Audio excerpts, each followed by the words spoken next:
Hello everybody and welcome to the Homestead's Facebook page and YouTube channel. Today I wanted to share with you harvesting sunflower seeds. I really like this variety. There's a community garden pretty much across the road from me, and I noticed these sunflowers last year out of my kitchen window, and they caught my eye right away. They're very beautiful. The people who own the garden, or at least rented the little plot, allowed these seeds just to fall onto the ground, and they weren't coming to harvest them. So I went over and I grabbed 2 heads and I saved those seeds, and you can see that I have a nice little section of sunflowers here on the side of the house. They're really quite beautiful. I had never seen sunflowers like this before, so I thought that I would grab them and see if I could propagate them myself. So some of the benefits of having these sunflowers around your place are that it's going to attract more pollinators to your garden, to your vegetable garden, or if you have any fruit trees, that's definitely going to invite more pollinators. So there's one there. Focus in here for a sec. There he is. So you can see that the sunflowers will daily send out some miniature flower heads to pollinate individual seeds, and it's a very intelligent design. Every day the ring that you see that is yellow now will close, and the next day a new ring will come in and open up, and it keeps the pollinators coming back for extended periods, and also allows for total germination. I've yet to see a sunflower that doesn't have basically every single section available. There's another little pollinator right there. Every single section just always seems to be entirely filled with seed, and it's actually pretty intricate and amazing if you look at the design and the way that these things form. So I'm just going to come over here now. So this, sorry, I know it's a little blurry as I'm walking. So this one opened today, and you can see that there are no yellow miniature flowers popping out at all. And this one here is in the process of opening.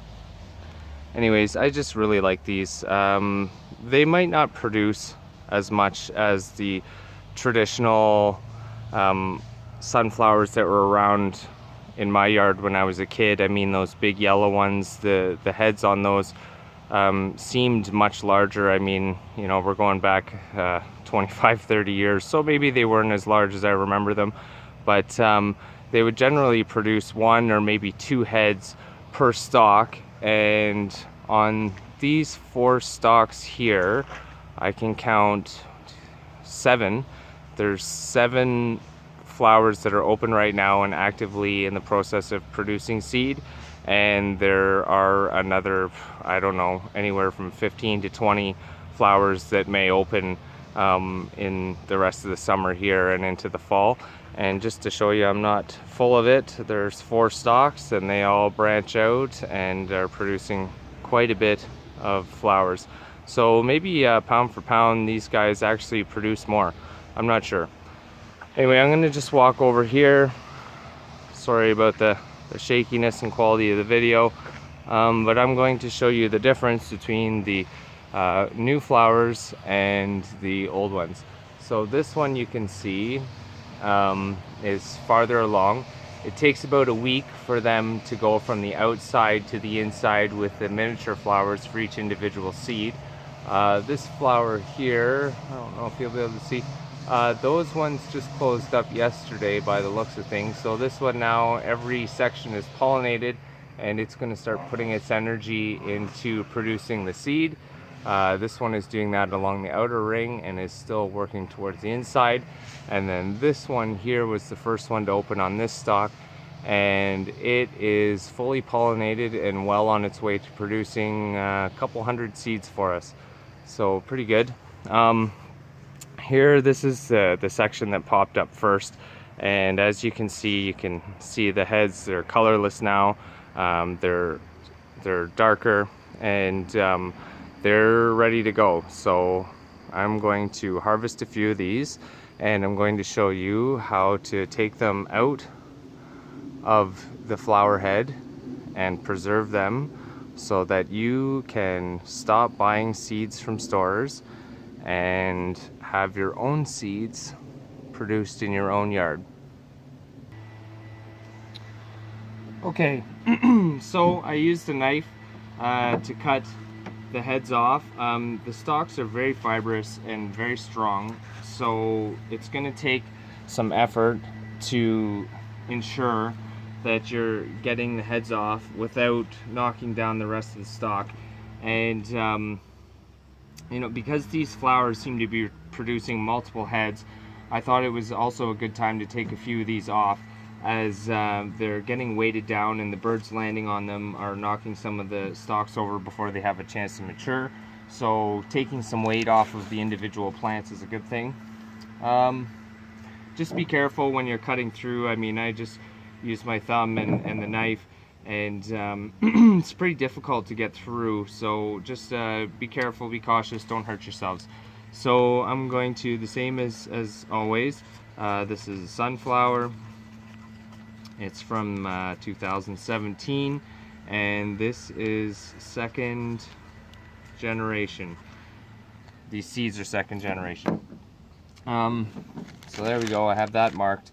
Again, I use a paper bag because it's really good at wicking away moisture, and you're going to want to ensure that your seeds are stored in a cool and dry environment. The paper bag is going to wick away moisture from the seeds, and then it will also evaporate rapidly. A lot of people do their drying on screens. I just don't have the space to set up a bunch of screens to dry stuff, so I keep my stuff excuse me, in paper bags.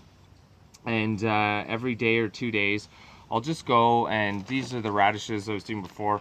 I'll just go and I'll take the bag and I'll shake the things up, and I'll look inside and I'll make sure that none of them are really stuck to the paper. I'll unstick them from the paper, and I'll keep moving them around and allow some new air in there, and just make sure that basically every few days you're doing that, and they will dry out properly and they won't go bad on you. So this is a good flower.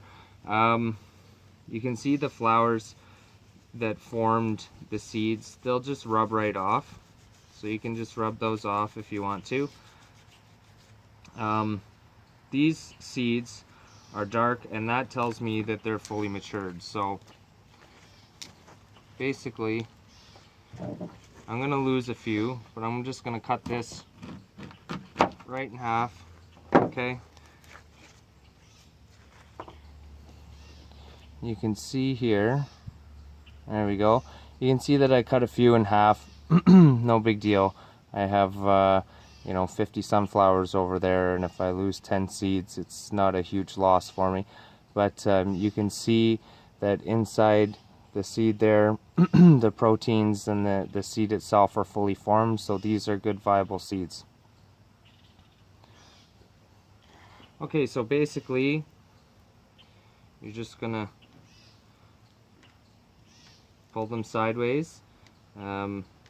If these seeds were less mature, then you would be compromising the shells and ultimately probably destroying the seeds, and that's not going to produce any plants for you next year. But it's fairly simple, you know. I'm just gently, with the least amount of force required, pushing these things to the side, and they're just popping right out. And I mean, you know, you'll be able to take a look at these in the spring once they're fully dried out and you're ready to plant, and you're going to be able to look at these and tell which seeds are going to, you know, likely produce something and which ones aren't. And I mean, you can tell in here that there's some that just didn't fully form and aren't going to be any good to you. But you know, you can see the white spots and then the dark spots, so that seed is good. These seeds are relatively small compared to, say, the sunflower seeds that you would buy in the store for consumption. But just because they're small doesn't mean that they're not viable. When I found these flowers last year on the ground, I was pretty surprised at how small the seeds were, but they were basically almost 100% germination rate. So these are good little producers. They produce a lot of heads per stalk, and I mean, one seed, you know, if I look at this, I've got a pile of about 25 here, and I've taken, you know, maybe a quarter of this, so there's like 100, there's probably, you know, around 150, 200 seeds, give or take, per flower, and I have 2, 3, 4 here, and another 30 or 40 over on the stalks, and another 30 or 40 that are waiting to be formed or currently being pollinated. So I mean, just 2 heads last year turned into maybe 50 this year, and if I harvested every one of those seeds and didn't let the birds or the squirrels or any of the wildlife around here have any of them, then I would literally have thousands and thousands and thousands of seeds, and just, you know, we could fill our yard in a couple of years with nothing but sunflowers, if that's what we're interested in doing. And I mean, you know, with all the birds, different species in decline, their numbers have dropped dramatically in Canada since the 50s and records started. We've lost 1 billion songbirds in the country. So you know, there's nothing wrong with leaving some of your stuff out there for them to eat, or even feeding them if you have the resources available to do that. I would suggest it, and see if you can help some of these species have a bounce back year, you know, when conditions are favorable for them. If you're providing them with the nutrients they need and they don't need to search, they'll nest close to your house, eat some bugs and pests for you, and maybe even drop a few of these seeds in different spots for you, and you'll have some more flowers popping up. Anyways, that's it for today. Thanks so much for watching the video. If you liked it, you found it useful, you could always subscribe, and any shares and likes go a long way in boosting our numbers and helping us get to more viewers out there in YouTube land. So thanks for your time. Have a great day. Any comments or questions, feel free to leave them in the bottom, and I'll get back to you as soon as possible. Take care.